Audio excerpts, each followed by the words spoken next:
Good afternoon, everyone, and welcome to another episode of Tony Talks, Get Up and Grow, where I have conversations with inspirational leaders, influencers, and change makers, people that aren't just doing well in life, but that are also doing good in the world. Today, I have the privilege of having someone who is a dear friend of mine.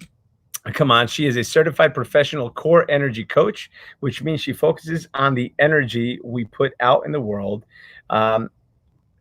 And that is what we attract back into our world. Katie helps you break down the energetic blocks that keep you from living a life you don't need a vacation from. By assessing your daily output of energy through an assessment called the Energy Leadership Index Assessment, Katie helps you gain the clarity and confidence that propels you into action, most especially in the areas of health and relationship. Additionally, she is also now an herbal specialist, mindset master, and health food junkie, meaning she loves creating healthy, clean meals out of not so healthy recipes. Katie lives and breathes that we are what we eat. And when we fuel our bodies with our best, we show up as our best. I will also say she's a recovering vegetarian, so I'm very happy to announce that. And here she is. It's the one and only Katie Carlson. Hey, Katie. Hi. Thank you so much for having me. I'm so excited to be here. I love watching Tony Talks. Have you here. Awesome. Well, it's nice to have you on here instead of just watching. I kind of think that we're kind of matching today too, which is wild. I like my blue. Yeah, this is true. It was not intentional. I see you don't have any of your sparkly stuff on today. I forgot. I know. I probably would have put it all over your cameras. You were trying to put it on me anyway. So I know. That's okay. We still have Dallas. It's all right. So everyone, Katie Carlson, aside from what I just read, is a beautiful soul. She's high energy. She is loved by all who know her, by women, children, and everyone. Adored by children and whatever else. So she's amazing. She's obviously got a magnetic smile and personality, and anyone who knows Katie loves her. And she is a special light in the world. So I decided to bring this light onto Tony Talks to share her with you, so that we have just another interesting conversation. So, Katie Carlson, the girl with the scarf from Kansas City, but lives in Denver. In Denver. By the way, you don't need to have earbuds on. This is not a Facebook Live, so you can. I don't. Do you want me to take them out? It's whatever makes you happy. All right, I'm going to keep them in. I'm going to keep them in. Yeah. Fine. So I'll hold my cat. I always got something trying to climb on me. If it's not a cat, it's a dog. Or a chicken or a pig. The chickens don't try to climb on me. And when the bees climb on me, that's not so good. Yeah, how are the bees going? I've got one thumb bigger than the other one right now. And I got stung in this hand last week. I got stung in this hand this week. It's not good, especially when you're allergic to bees. I am. Yeah. So, I had a Hulk smash fist 2 days ago with this hand because it went poof. So yeah, they're right over there. You see them? Those are the beehives. Yeah. How many do you have now? I had 4. I had 2 that multiplied to 4. And then one of them lost the queen. So then I had to requeen it. I had to order a queen, requeened it. The queen, I think, came and just left with a majority of the bees, or they whacked her because they didn't like her. So the colony reduced in size. And not to get into the whole bee conversation, but when a colony doesn't have a queen, she's the only one that lays bees to keep the hive going. But the worker bees actually do start to lay eggs as well, but they only lay drones, which are males, and that will not sustain the colony. So, and then anyway, if you introduce a queen, they'll kill the queen. So you got to, anyway, I combined that hive with another hive. So now I have a really tall hive.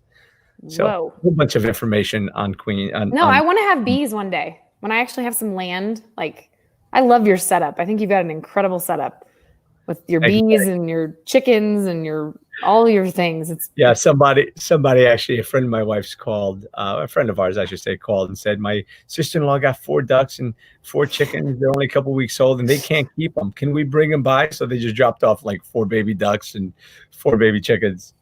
Whoa. Yeah. So duck eggs are really good. Oh, I have duck eggs all the time. I've already got a couple of ducks. Oh. So a couple of people saying hello. Barb says hello. Eric Hi. It says hello. Kelly says hello from Oh, me and the hello, unicorn. gorgeous. Yes. Betty says hello as well. Hi, Betty. Great to see you too. Thanks for coming up here. Great. Yeah. Oh, you already met Eric in Denver. All right. Awesome. Eric's a good dude. Sonia says hello. Guys, and that's wow, we've got a lot of people on. We do. It's where, making magic. That's it. Well, listen, only because Katie Carlson came on. Otherwise, I'm here all by myself. All right. Well, that's not necessarily true. But it's great. We know that you can hold a conversation with the best of them.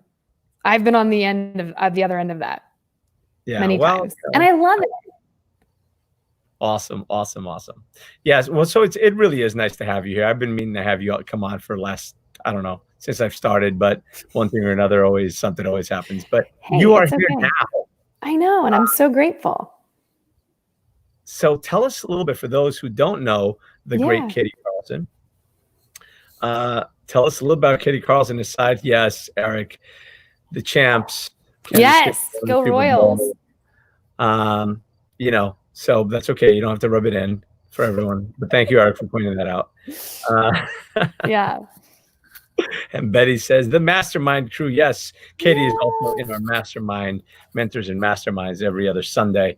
So again, tell us, Katie, so you live in Colorado, but you have a Kansas City scarf on. I don't get it. I do, because, well, my name is Katie Carlson, so it's KC from KC. It's just easy. It just rolls off the tongue.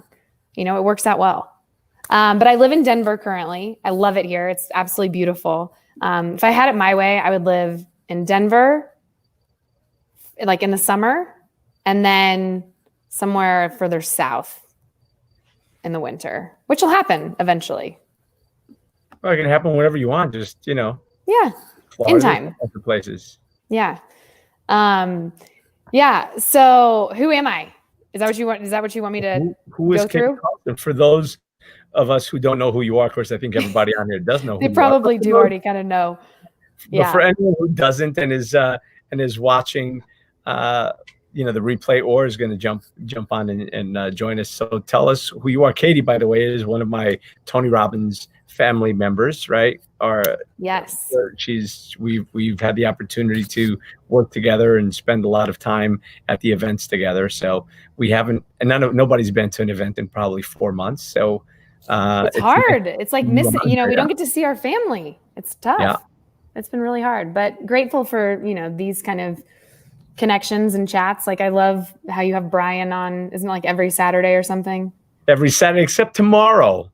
Except tomorrow? He's going to be on the racetrack. So wait, what? He told me he's going to be on the race. Well, I don't know if some people don't maybe not know this, but he does amateur racing. So with his son, so he's got a car, and he's going to be on the track tomorrow, on the racetrack tomorrow. Wow, I had no idea. Yeah. Yeah, well, he's a badass. It's true. Yeah, I mean, he is. That's pretty crazy. So, but yeah, it's always great to have him on. And again, I'm fortunate to have a lot of really cool friends, and a lot of come and join us. So Bia from says hello from Germany. Really nice and wonderful to see and listen to you. Aww. Thank you so much. Hi, Bia. For you being here. So tell us what you've been up to for the last couple of months. Yeah, the last couple of months have been pretty crazy for me. So I've left my corporate job, and I've been coaching full time, and I've been diving into real estate. I had the good fortune. So that's one of the things I love about like the Tony Robbins community. We've got great friends, and they're really family. And I was introduced to this kind of channel of real estate investing by a really good friend who's also in the Tony community. Do you know Nicholas Spohn? Does that name sound familiar? He's like a master NLP hypnotist guy, if you will. He's been doing this real estate investing, and just shared some of the insights. And I was like, wow, like this is really fascinating. And it's been really, really fun getting to know. Because I mean, everybody that I've like worked with and, surrounded myself with, everybody has some sort of like real estate background. And I had been avoiding it for a while, kind of unconsciously. And then I was like, you know what? Everything you want's on the other side of your comfort zone, right? So I just leaned in And I've been doing that and working on, I don't know if you haven't done the One Funnel Away challenge, correct? I have not. Okay. I have done a little bit of real estate though over the last 30 years. So welcome to Yeah, the I know you're very, very familiar. And I've shared a little bit about kind of how the real estate is that I'm working, but you don't have to have a license. So that's been kind of fun. And it's been really interesting. I mean, I really love the program that I'm in. Do you know Ron LeGrand? Does that name sound familiar? Well, yeah. So the two that I'm in a group with that run it, they studied under Ron LeGrand. And it's been really, really fascinating. And have you closed on your first transaction? I know you were coming up on that. So I've sent it out. We haven't like executed the signature on his end, but we have 2 contracts out. I'm waiting on 2 contracts. So fingers crossed, send some good juju. Good juju. Sending good juju. Yes. But it's been really fun. It's been really fun to learn about and experience all of that. It's a good opportunity. This has been a good opportunity for people to expand their horizons and maybe think about doing something they haven't done before, just to try things out. Just, and the world's opening back up again, and it seems to be on fire in a good way, and I guess in some ways not so good, but we'll see. It takes the good with the bad. So what else have you been up to? What kind of so you're an herbalist herbal specialist. Well, so I love health, right? So health and well-being is like a big thing for me. And it's not just about, mindset and, whatever. It's really understanding like how our body functions.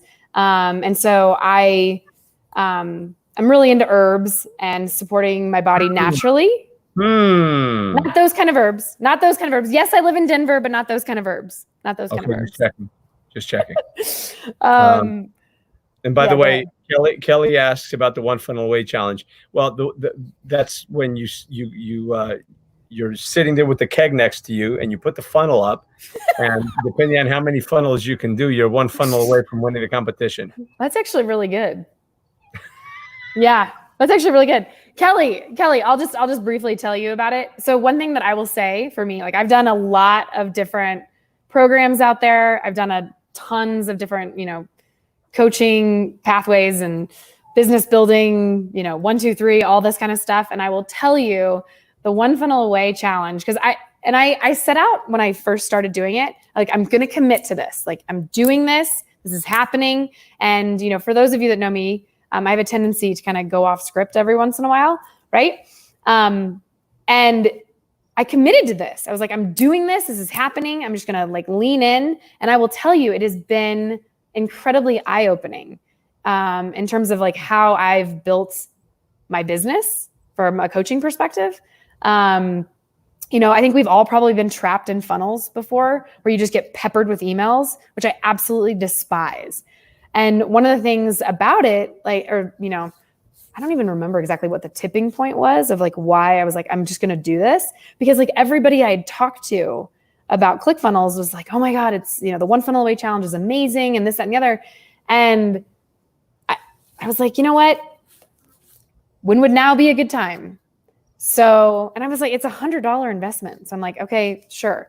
And I will tell you, because I committed to it and I've been doing it and very regimented about it, my mind is blown. It is. How long have you been doing it now? I'm in so I almost been doing it for a month, because the first week is week 0, which I started in May at some point. I think it was May 18th. So yeah, it's almost been a month. So I'm in week 3 of the actual challenge. We're actually building the funnel right now.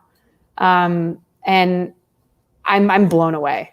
I'm blown away with the value of this. Really? Yeah. It's been game changing, in terms of, because I don't think I really looked at, I looked at marketing, because I've always been in sales, I've always been in sales in some sort of capacity, before I got into coaching and things like that. And because of that, I don't know, I kind of had my own mindset around sales, and sales makes the world go round, right? People oftentimes have this aversion to sales. Sales, we're all salespeople at the end of the day, because we're all selling ourselves, right? Or part of a company, or whatever. Or even if you're dating, right? You're selling yourself to someone else, right? We're always selling. You've got to sell yourself to yourself. Why it is that you Exactly. need that $2,000 bag, or why you need that two seat car for Yeah. $500,000, or why you need whatever it is that you need. We're either selling or we're being sold. Yeah, but You don't understand that. it's okay. It's a beautiful thing. And we actually like to be sold to. We actually like to be sold to. We like to be pulled. We like to be pulled. Well, I do. I like enjoy to be it. pulled, not pushed. Right, exactly. I want to be pulled. And so the One Funnel Away challenge has been really, really fascinating. And like, at least for me, and understanding the difference between like a product and an offer, and how to articulate that through a message. And then also different, like understanding traffic, like how to create community and, build your community organically. Yeah, I mean, it's been incredibly powerful. I like so much so, like when I leaned into it and I did it, I was like, oh, like this would be really fun to actually do with other of my, my friends and people. Listen, feel free to build one for me. I'm good with that. It's not about that. It's more like understanding the concepts and like creating collaborations, right? And like how the different elements of like what you offer, right? So as a core energy coach, right? So I have a skill set, I have a bag of tools that I can support my clients with, my groups with, and things like that.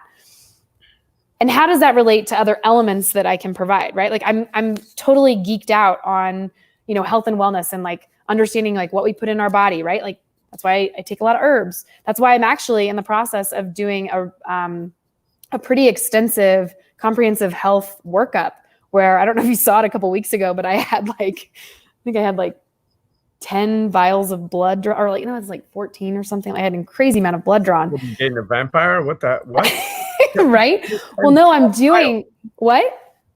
12 vials of blood. It was a lot. And Good fasting, Lord. Nonetheless. And by the way, I don't like needles. So, and the last time I had like a blood panel taken, I actually passed out. So this time I let them know that I have a little tendency of that. And they were like, oh, we'll just lay you down. And so it was wonderful. I meditated through it. It was fantastic. But I say all of that because I'm very passionate about that, because we all can feel better. We all can feel better. Sometimes we don't even realize how good we can actually feel because we've never felt that way. And that's really powerful. And we're all, bio-individuality, if you're familiar with that term, like we're all different beings and we all have different, a different genetic makeup.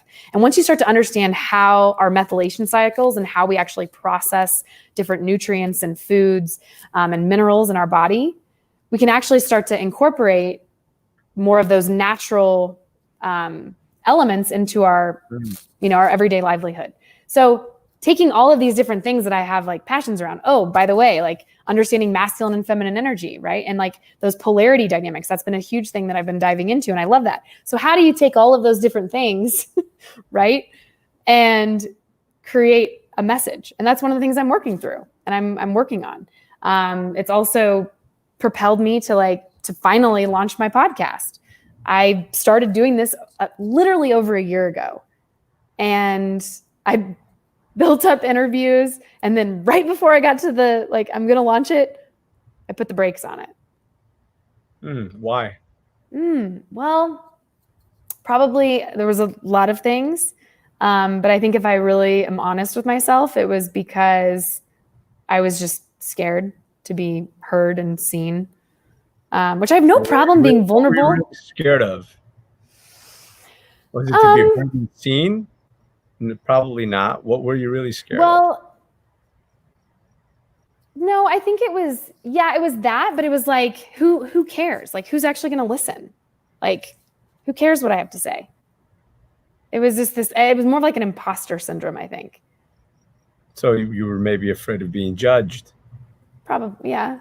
Maybe. I mean, and I was getting ready. Like I knew that my exit from my job was going to be happening sooner rather than later. And I was like, do I really need to be spending a lot of time and focus and energy on this? And so, but now I've realized it's very easy to actually produce and put together. So I'm doing it, and it's already in the works. It's already happening. And listen, you've got a lot of great content to share. So And do you already have those interviews done and you just didn't release them, or you had them set up and didn't? So I actually had them done, but I'm taking a different direction from where I was even just a year ago. And it's crazy to even think about, just like I went back and listened to it, like how I was interviewing someone just even a year ago, like how I talk is very different. We're always evolving, right? If you're not growing, then you're doing it wrong.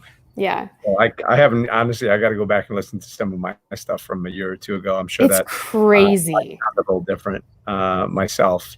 Yeah. You know, even the way that I do these shows, I know that I don't do these shows like everyone else does. They have a certain set of questions, and I just kind of go with the free flow format because I want to know what's in people's hearts, right? And not just what's in their heads. Yeah. So by having this just a free flow conversation, it tends to go that way. I had I don't know if you don't know Deborah Gaylord. I had her on yesterday, and it's funny. She's from the Tony world as well, and we had, for like 5 minutes before the show, we started talking about, maybe here's what we're going to talk about this, because she's a super successful kind of rags to riches story, and she was going to do this, and how she's an expert connector and she connects with people, and how she's able to do things. And I said, cool, that's fascinating. Let's teach people how to do that. Well, we went completely somewhere else. And I told her, I said, look, this is what we're talking about. We might wind up talking about something completely different. She's like, yeah. Okay. And then about 45 minutes in, I said, isn't it funny how we didn't talk about what we wanted to? But sometimes it's just great to just allow it to flow. Yeah, just to riff and see what's going to come in your heart. Yeah, what's in your heart. Absolutely. Yeah. So that's pretty much, I mean, I realize that, like, and what I've been able to, kind of hammer down, like, when we we all have stories, right? We all have a past. It's up to us to choose if, we want to live there. Right. But I do believe that through our ability to share, our stories, like, because your story could be the key that unlocks someone else's prison. I've been saying that for a long time. Right? Absolutely. Yeah. And that's a really powerful thing. And, oftentimes it's just through that transference that you can really start to feel like, hey, I'm not alone in this, right? Like I'm not the only one going through this, right? We grow through what we go through. You say that all the time. And that's something that's, like, really resonated with me, because, even through this quarantine, it has been interesting. I've had a lot of highs and a fair amount of lows as well. And it's been a really beautiful gift of just giving myself the grace that I need to go within, love myself, and be able to contribute even more through that pain. I always say this, but you got to feel the feels, right? You got to feel it to heal it. And right. I've had to feel a lot of it over the last several months through quarantine. Well, listen, the thing is, what you felt, there's so many other people feeling. So it's, so it's good for you to share your story and share your voice and share your experience, so that other people really know that they're not alone. The reality of it is, you've heard this said before, we all really suffer from the same problems, or we go through the same problems, and some people suffer through the same problems. Yeah. So it's, people think that they're all alone, or their one issue is so different than someone else's. It's not. There's just different degrees of a handful of problems, or two handfuls of problems. So tell us, what's this new podcast going to be about? What's your pivot? Well, it's going to be just conversations with Katie. So one thing I've realized, I like the idea, just having a conversation. I love it. Right? It's just conversations, people sharing their story. I have a couple different questions that I'm asking people as they actually schedule the time, because some people I know better than others. Some people I don't know as well. So I have a couple different questions that are just kind of like icebreaker questions, just for me to, like, understand and, like, build rapport out of the gate. But I'm really excited about it. I'm finalizing my cover art for my podcast right now, which is exciting. I would say probably within the next 30 days, I'll have it launched. So what's your favorite question to ask? I mean, I've got a couple. I love asking people, if you were to have, dinner with someone alive or, that's passed on, who would it be and why? You can learn a lot about someone by who they choose. So who would you choose, Tony? Yeah, that's a good one. I don't know. Who would I choose, dead or alive? To have dinner with.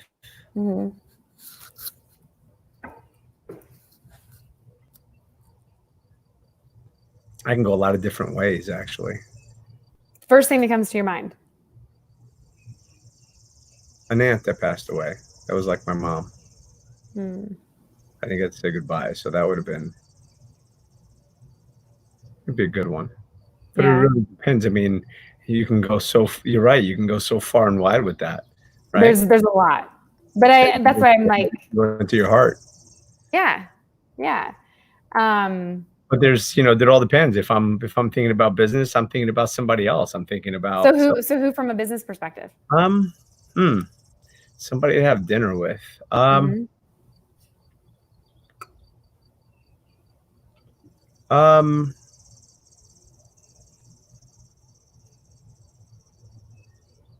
To be honest, I'd probably have dinner with Tony. Just because it's just where I am, where I've been, where I'm going. So that's interesting. Yeah. Kelly says her mom as well, her angel. Yeah. So it's an interesting. It is a powerful question. Very good. Yeah. Very good, Katie Carlson. I got a few more. You want to keep going? Making people feel the feels. Yeah, go ahead. Give me some more questions. Okay. And this isn't as heavy, but what book has influenced you the most and why? Ooh, man, there's been a lot of them. But the first one that pops in your head. First one that pops into my head is probably The Alchemist. I love that book. That was a really powerful read for me. Just because so many times we're forever looking for that special thing, for that gold, for the riches. And they're either within you or around you already. It's almost like that whole thing. You never know what you've got until you lose it. Yeah. Whether it be a person, whether it be your health, whether it be whatever it is. So many people are chasing something that is usually that maybe is chasing them. And sometimes they just got to so it can catch up to them. Yeah. Right. So yeah, I like that one. That's a powerful one. But there have been a lot of them. I mean, I can't even off the top of my head now. But that was the first one that popped into my head. Yeah. What else? I like this game. I know, right? If you could do anything that you wanted tonight, and you could be anywhere for any amount of money, what would you do and why? Ooh, man. You like these questions, huh? I do like these questions. There's a particular beach in Bora Bora. I've never been there. I've heard. I really want to go. The Tahitian Islands it's to me my favorite place in the world. I've been to a handful of places at least, and it just is such a magical place. But it's just like 24 hours door to door, and it's a lot. It's pretty rowdy. Yeah, I haven't been able to get back there, but it'd be great to just go there and just hang out there for as long as I wanted. Yeah. Just a beautiful place. So I'd probably go there. Okay, cool. All right, I'm still going. It's not an impossible destination. No. But, just time. Yeah. But in the meantime, I love being, I love where I live. I love where I am. I'm already blessed. Yeah. I'm already blessed for that. So. You are, and that's awesome. But it wasn't always that way. No, it was not. Right? We were remotely close. If you asked me 20 years ago, I'd be like, yeah, right.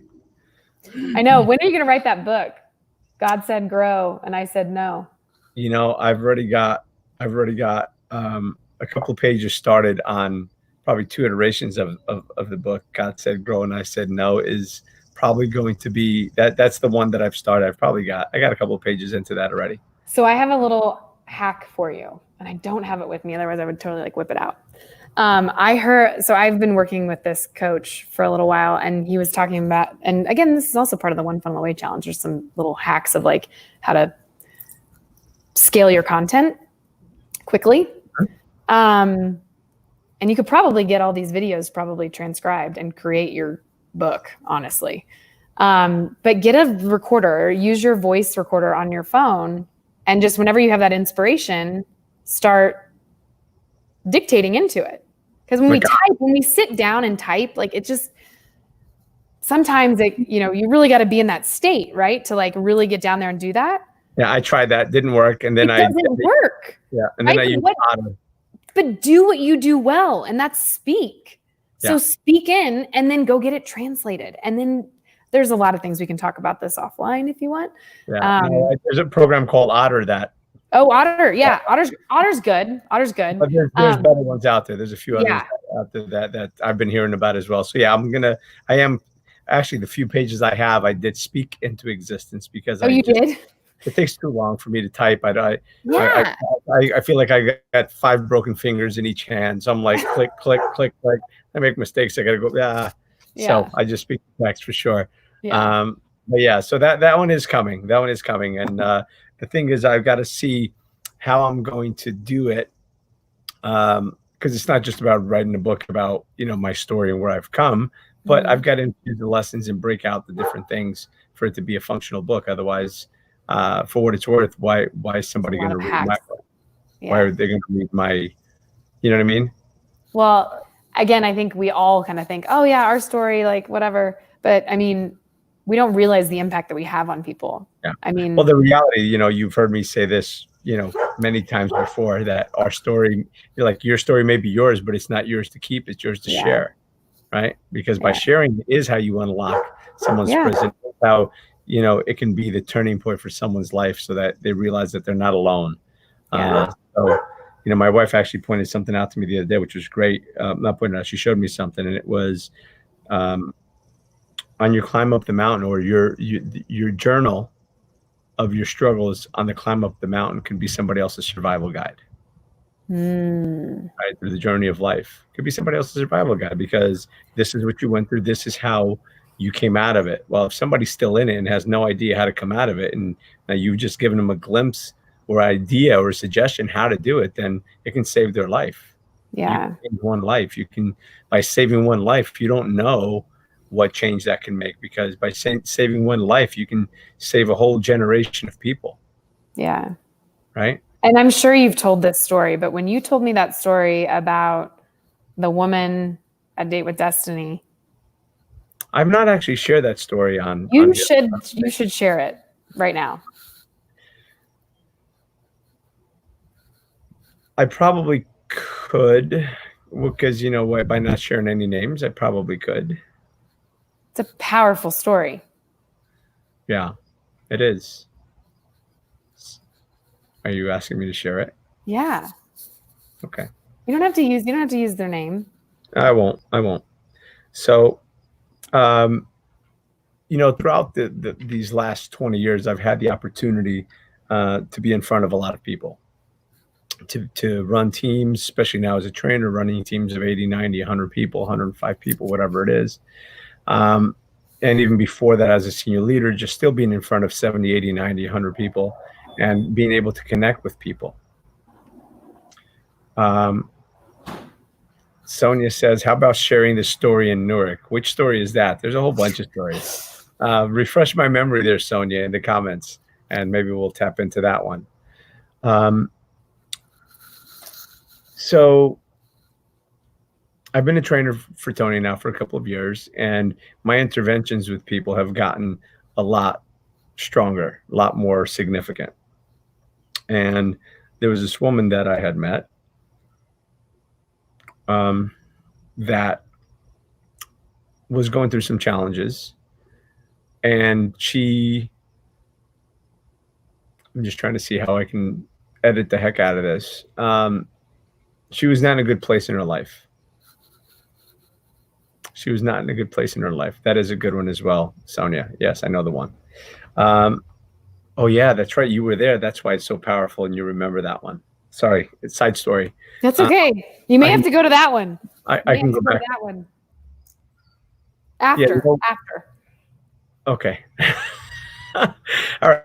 All right. So there's a woman that is going through a bad time, and she is at one of the worst places in her life, and she doesn't want to be alive.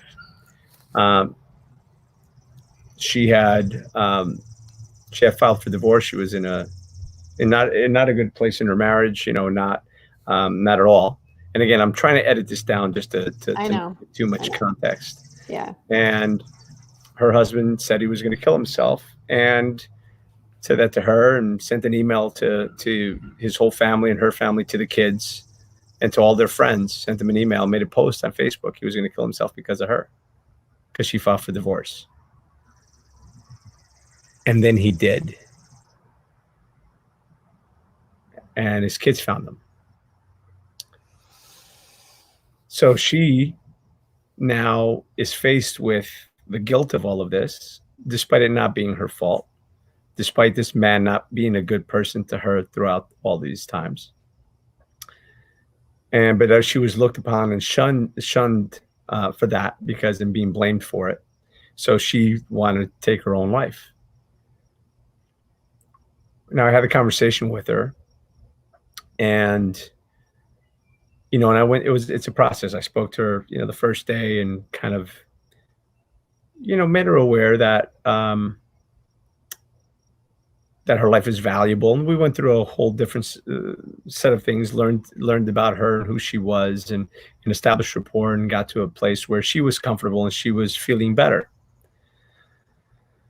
Well, I said, I had her go back in the room, because that's what she's there for. She's not there to talk to this Tony. She's here to listen to the other Tony. So the following day, or 2 days later, and I'd been keeping tabs on her. 2 days later was relationship day, and I was outside working with a participant, which was pretty funny because he had like a really quick turnaround.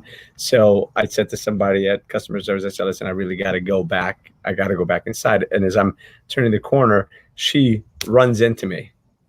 She runs into me because she was running out of the building, and someone was kind of like trying to chase her down to find out what was wrong. She was running out of the building. She runs into me. And I'm like, are you okay? She's like, no, I'm leaving. I'm done. And I'm looking at her, and she's got, her eyes are just glazed over, and she's just looking through me. She's not even looking at me. And I say, listen, why don't we go sit down and have a talk? And we went to sit down, and over the next hour and a half, she was telling me how she was done and she didn't want to live anymore. And that life is just something to be experienced, and she's done with the experience. And not me, not Tony Robbins, nobody was going to be able to tell her different. She just didn't want to live anymore. There's just no point. And now, having known some of the information that I had learned from her, I went into, trying the leverage points of using her friends and religion, and how, and she's a very religious woman. I said, look, and I did go there. I said, where are you going? She's like, well, I'll go to heaven, and be with my husband. To which I said, he was an ass on earth. What makes you think he's going to be an ass? He's going to be any better in heaven? I'm sorry. What makes you think he's going to be in heaven anyway? Because if you're Catholic or Christian, at least, I don't know about other religions, but if you take your own life, it's a gift that you took that was not yours to take. Mm-hmm. It was not yours to take. Yeah. Right? It was a gift that was given to you. It was not yours to take. Whether you believe that or not, or whoever's watching agrees with that or not, it's just not yours to take.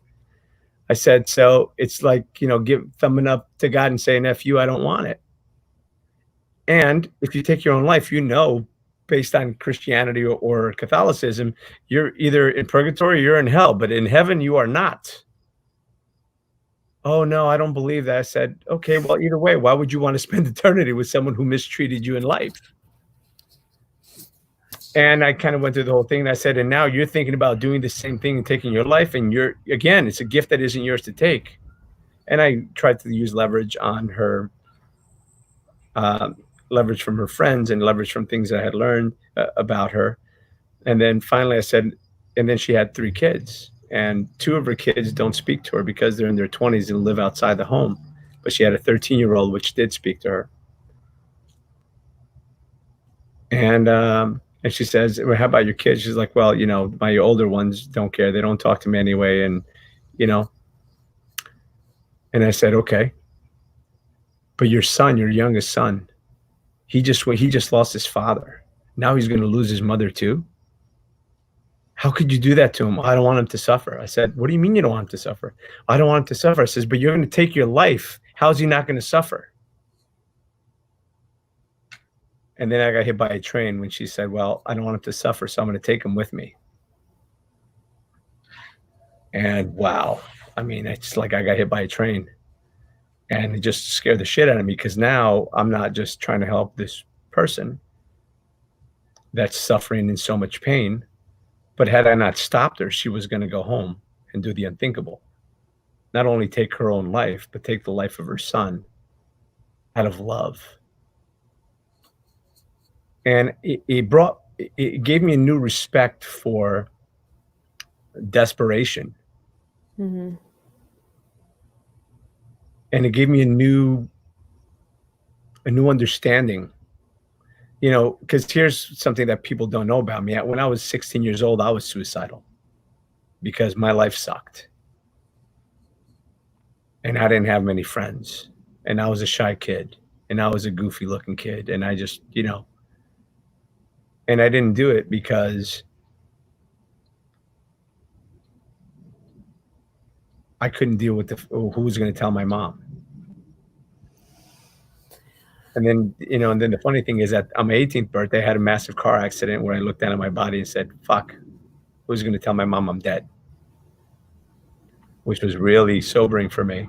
So I decided then, and I shared this story with her, and I decided then that I would not give anyone or anything the satisfaction of my demise.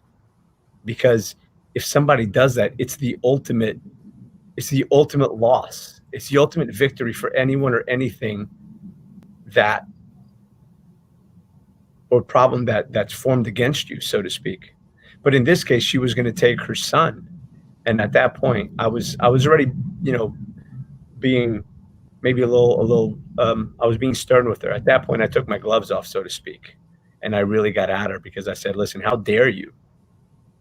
How dare you take him from us? He doesn't belong to you. He belongs to us. He belongs to us. You're just you're the person entrusted to care for him. You're his guide. You're his mother, but he doesn't belong to you. He belongs to us. How do you know he's not going to be the leader of the next leader of the world? How do you know he's not going to be the one to cure or solve problems or whatever it is? You're his caretaker.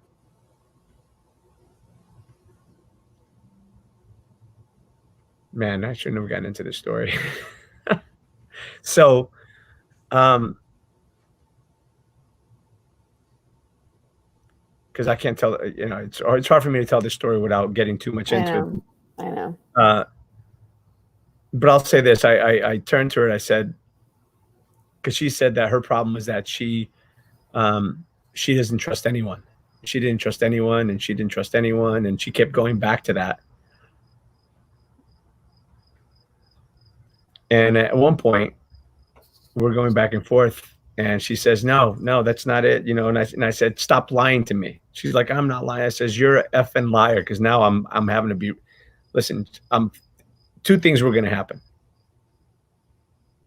I was going to be able to help her, or one of us was going to get arrested.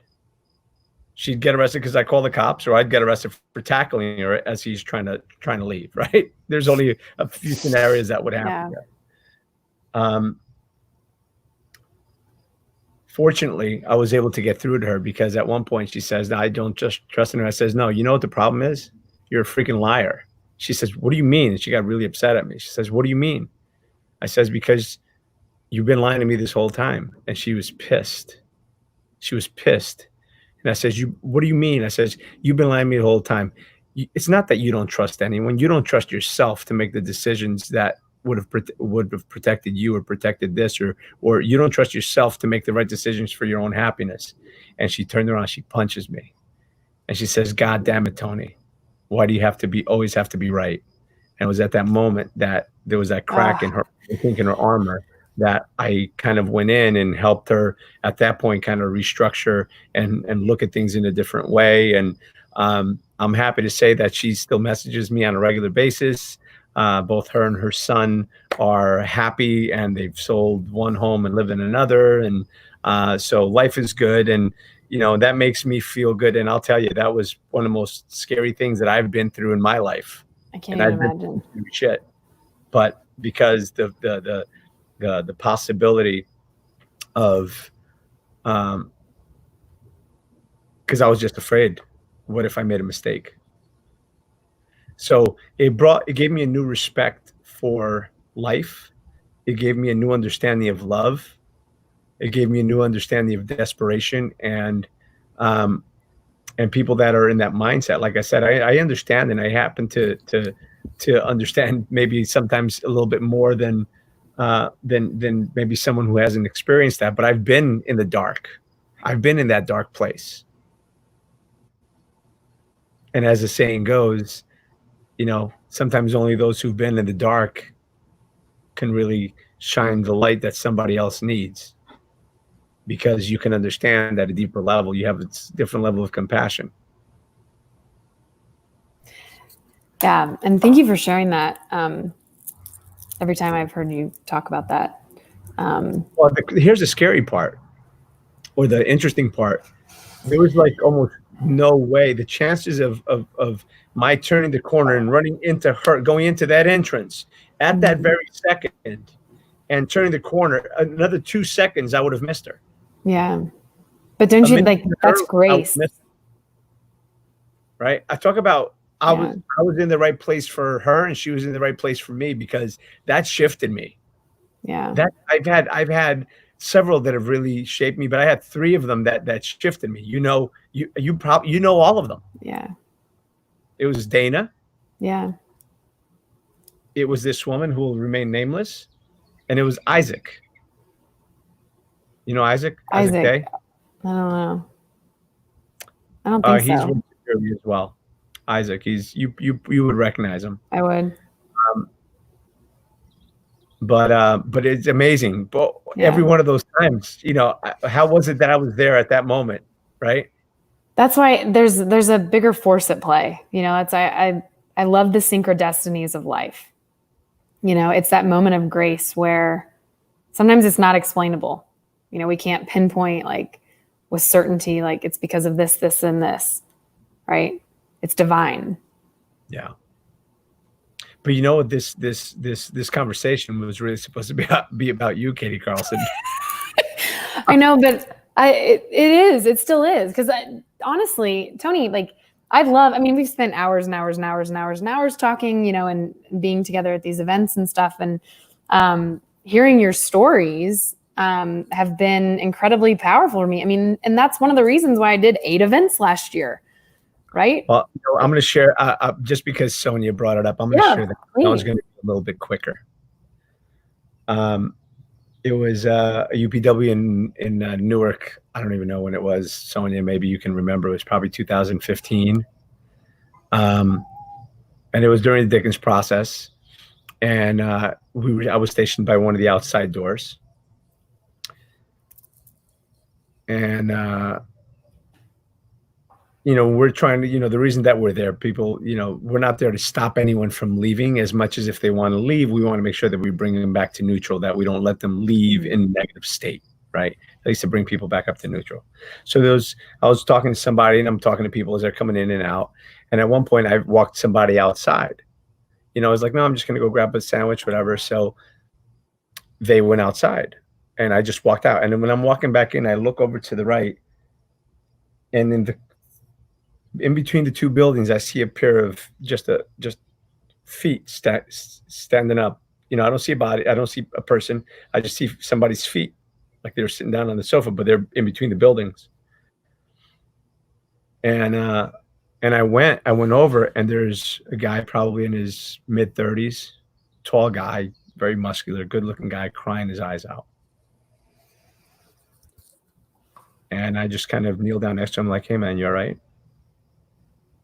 And first he couldn't even say any words. He was just just not a good place. I don't even know how he got outside, because, that's what we're there to try to allow that, not to allow that to happen.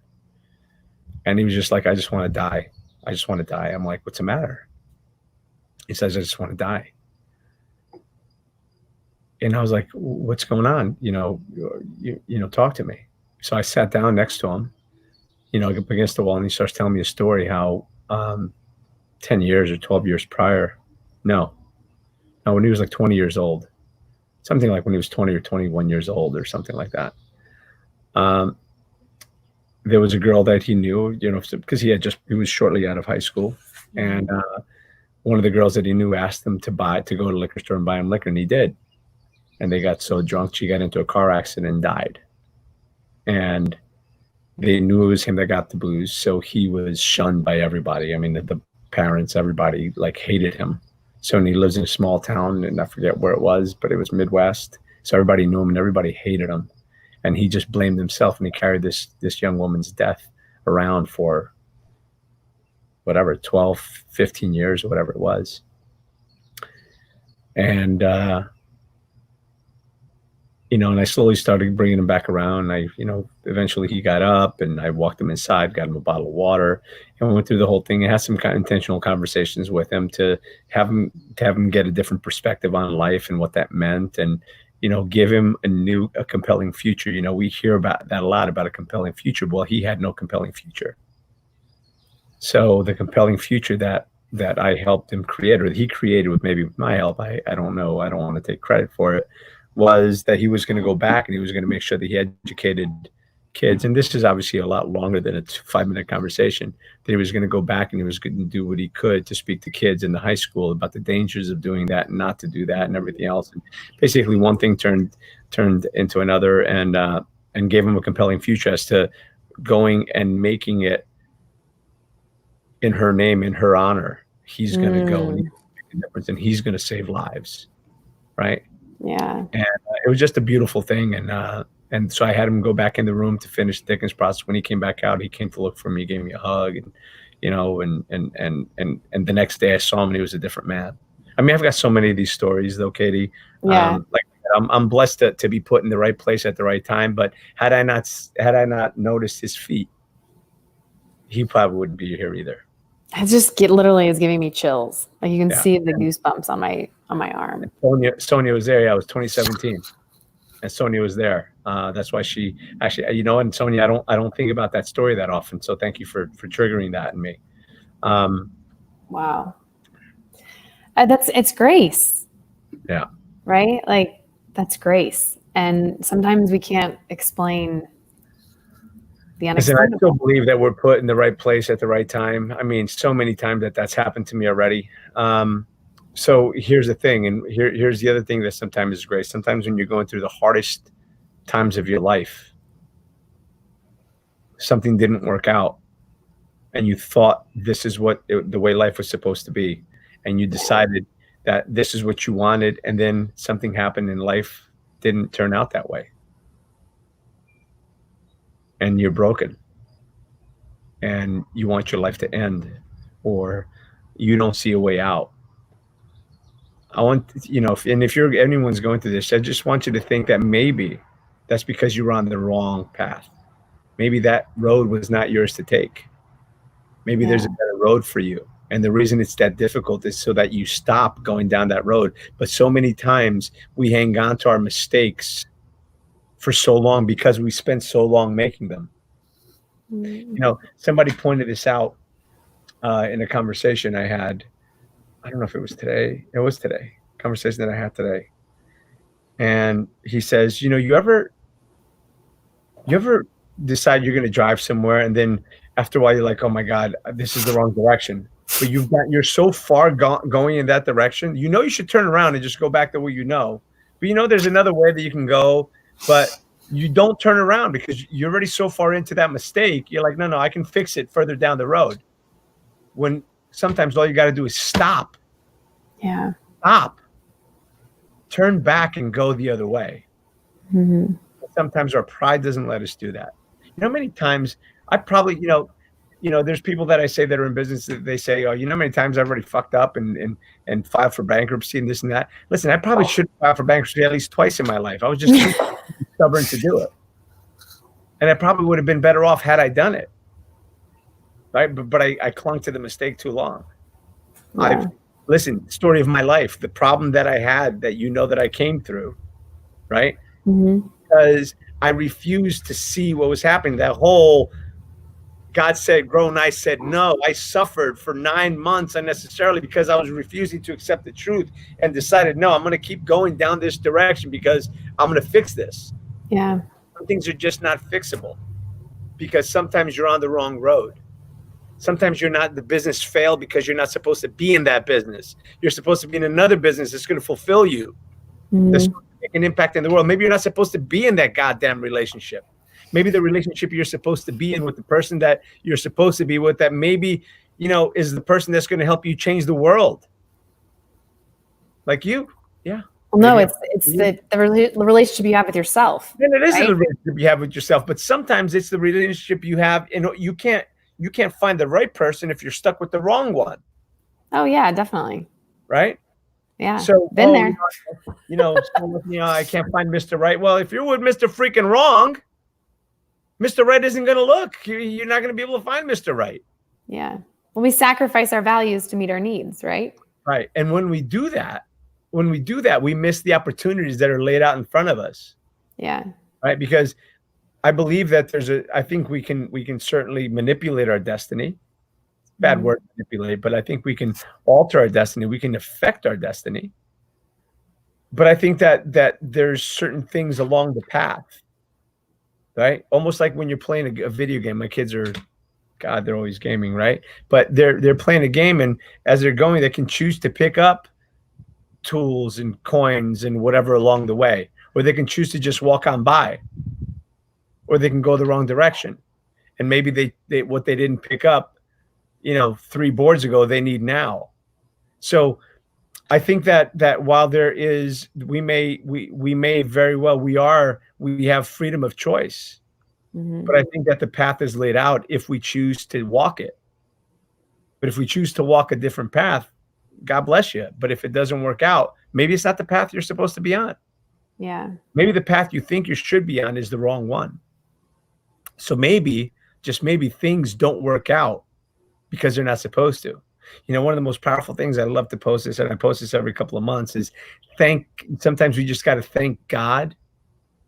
Wait, I'm going to screw this up. I don't want to screw this up. Thank God for unanswered prayers. Yeah. Because sometimes what we pray for, sometimes what we ask for is not what we need. Sometimes our prayers don't get answered because that's what was supposed to happen. When you're going through a bad relationship, oh God, please, I want this relationship to be healed. I want him back. I want her back. I love her. Well, maybe you just love the idea of her, of him. Maybe it was not a good relationship for you to be in. So your prayer didn't get answered. But maybe your prayer didn't get answered because you're the answer to somebody else's prayer. I love that. Pride's an interesting thing. My pastor at my church, the church that I used to go to in Kansas City, Dan Diebel, used to say, grace is wider than we think, and pride even more dangerous. Think about that. Grace is wider than we think, and pride even more dangerous. Oh my God. Pride is it's great to have a healthy a level of pride, just like it's great to have confidence, right? That's confidence. It's, it's certainty. You've got to be careful because pride will make you do shit that you should not do. Yeah. It will make you seek vengeance that should not be sought. It will make you, it could have you make decisions or do things that cannot be undone. I don't know if you saw it the other day. I made a post of a wolf jumping at a hawk off of a cliff. And it said, decisions made in anger cannot be undone. Ooh, that just gave me chills. The wolf jumped off the cliff to catch the hawk. Guess what? The hawk laughed as he saw the thing go all the way down. Right. So, Yeah. I mean, there's so many powerful little things that happen in life. Yeah. It's funny when you were talking about this, and we talk about like these like road bumps, right? Like these like blockages that come into our life, or we look at them as, road bumps, and we keep persisting sometimes. I know for me, I've been very guilty over the years of, continuing to force something that wasn't necessarily there. And we're going to continue to get that lesson, right? Until we make that decision, Listen, and the life, obstacle. Yeah. Life will continue. Listen, they say it's the toughest teacher of all because it gives you the test before it gives you the lesson. But you will continue to take that class until the lesson was learned, until you pass that test. Yeah. Why does this shit keeps happening to me? Because you keep doing the same dumb shit. Yeah. You keep doing the same dumb shit. And then you wonder, like, definition of insanity, doing the same thing over and over again, expecting a different result. Right? If you want a different outcome, you've got to do something different. If you want to have what you've never had, you've got to be willing to do what you've never done. You can't be upset for the results you didn't get for the work you didn't do. You just can't do it. Right? Yeah. And more often than not, it's up to us. It's our free will. It's our decisions to move forward. It's our decision to go left or to go right, to go forward or to go back. Yeah. We get to choose how we show up each and every moment. And that is powerful. We get to choose how we show up each and every moment. And when we own that, we move through it so much faster. And one thing that you were saying, I want to mention this because I know that I've found this has been something for me as of late. When I look at something like a roadblock or an obstacle, right? The obstacle actually is the way through it. When we recognize and we have the awareness, right? The awareness of where to go. And we get to choose, right? At each and every moment, we get to choose how we show up. But oftentimes it's when we make those rash and those reactionary decisions, we're not present with ourselves. Yeah. Well, so many times we're not present with ourselves because, we're acting from our head and not from our heart. Yeah. So many times we speak from our head. We'll speak our mind. Maybe we need to start speaking our heart. Right? Maybe we need to start being more conscious and more respectful and you know what? Respect, it's great. I tell people all the time, respect is a beautiful thing, but you've got to have self-respect, because if you don't have self-respect, then how can you have respect for anyone else? Yeah. And that's no more true in today's current situation. What did you just say? Well, I've been calling the COVID-19 the situation, but this is situation. I like that. That makes sense. Yeah. It's an abbreviation for a shitty situation. And there's going to be good that comes from this.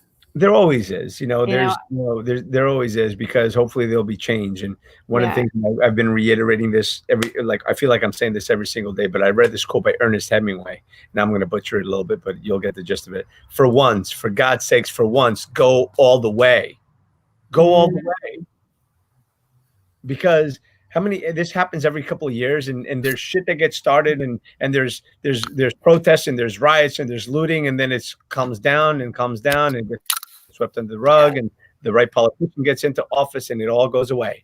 And then 4 years later, the wrong politician's in office. Not to go to politics, but I'm sorry, I kind of have to, because at this point, this is more political than anything else. Yeah. And they're stoking the fires instead of trying to be part of the solution. They're part of the problem. And that'll be my last political statement. Okay, I get it. I'm with you. I don't even know where the hell I was going. That just completely threw me off. But, Ernest Hemingway. Go all the way. Ernest Hemingway. Go all the way. So for once, go all the way. Don't stop half-assed. You've made the protest. There's people have died. People have been hurt. People have been injured. You have people's attention. Great. Fine. Keep going. Right. Don't stop because the right person that you maybe wanted got into office. Don't stop, because that's not enough. The solution isn't the right person or removing this person. because everybody wants to blame the president. That was not the president. You know what? There's things that are happening. Again, stop, Tony. I'm not going to go there. I'm not going to get into politics. Go all the way. Yeah. You want to make a difference? Go all the way. And that doesn't mean go all the way and have more riots and have more looting. Go all the way, keep protesting, make sure your voices are heard.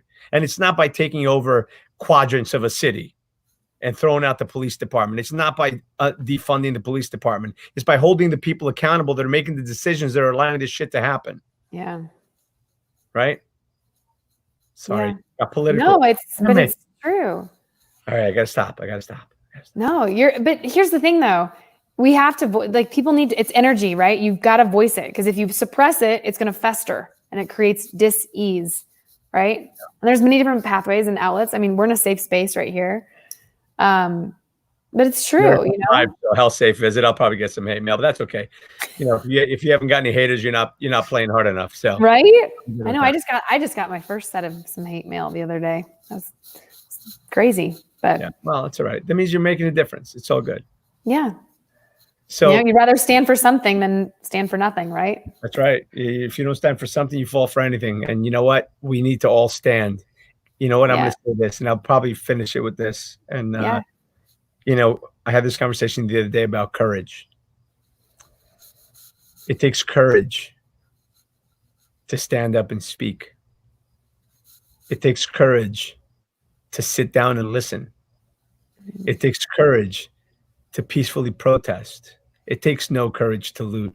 It takes no courage to riot. It takes courage to be kind. It takes courage to have respect. It takes courage to love. It takes courage to say I'm sorry, to apologize. It takes courage to forgive. It takes courage to accept. It takes courage to keep on going. It takes courage to live. To go back to the conversation before, it takes courage to live. It takes courage to stand for what you believe. And it takes courage to love sometimes those who least deserve it. You know, I've been saying, you know, you've got to love yourself, love those who love you, and send some love to those who seemingly deserve it least because they're the ones who need it the most. Yeah. Right? So last words, Miss Katie Carlson. It is 1 hour and 7 minutes. No, they just fly by. So where can we find you, Miss Katie Carlson? Yeah, on the Book of Faces. You can find me, Katie Carlson, on Instagram. I'm starting to get into the Instagram thing. I'm not quite there yet, but it's I am Katie Carlson on Instagram, and then my website is highenergykc.com. And I also have an awesome Facebook group called Heal, High Energy Abundant Living. Because here's the thing, at the end of the day, we're all healing in some sort of capacity, whether it's our mind, our body, our spirit, you know, whatever it is, we're all healing at the end of the day. But when we heal from a high energetic vibration, we draw in the abundance of our life. And that is powerful. Yeah. Beautiful. Beautiful. So find Katie Carlson. I am Katie Carlson on Instagram, Katie Carlson on Facebook. Find her. She is a badass, beautiful soul. And I know Thanks you'll for love having me. I can't wait to have you on the podcast. Well, we got to have you back because this time this was all about me. Thank you for. That's okay. I like to hold space for people. And that's one thing that I realized with conversations with Katie. Like, I like to have these conversations. Yeah. I like to go deep. These are good. Well, and my friends, remember, and I'm going to close this up and say that life is not about how many times you fail or how many times you fall. It's about getting up after every fall and knowing that it's in falling down that you learn, it's in getting up that you grow. And every single time you fall, you have the opportunity to get up and grow. And grow we must. And don't go anywhere, Miss Katie Carlson. I'm going to end the show and then we'll have a minute or two afterwards. And I've been finishing the show this way, and I think this is important because the world needs more of it. So I'm sorry. Please forgive me. I love you. Thank you. Good night, everybody. See you tomorrow.